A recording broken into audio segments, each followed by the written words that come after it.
nomine Patris et Filii et Spiritus Sancti. Amen.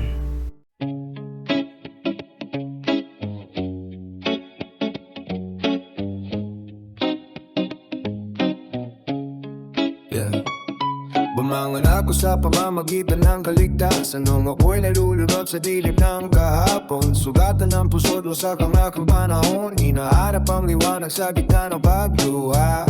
Ngunit ikaw, Panginoon, ang siyang nagligtas sa'kin mula sa bawat pagkadapa.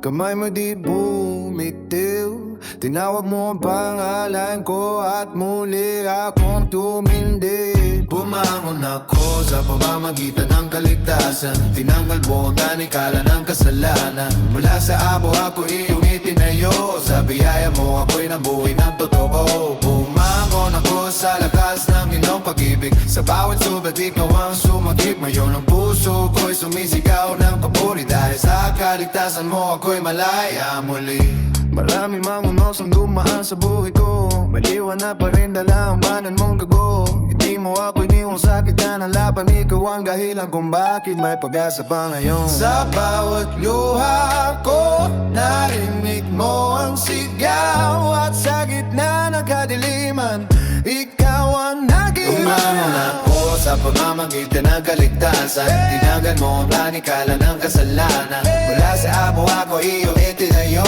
Sa biyaya mo ako'y nabuhay ng totoo. Umamon ka sa lakas ng iyong pag-ibig. Sa bawat sugat ikaw ang sumakip. Ngayon ang puso ko'y sumisigaw ng papuri. Dahil sa kaligtasan mo ako'y malaya muli.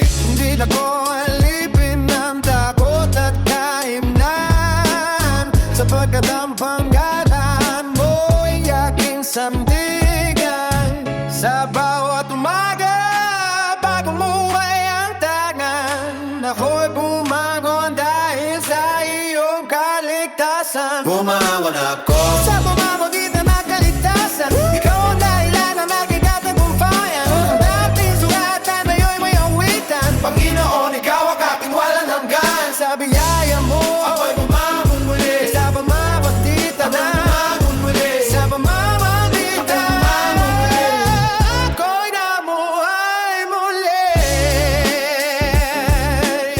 Sa pamamagitan ng kaligtasan, ako'y nabuhay muli.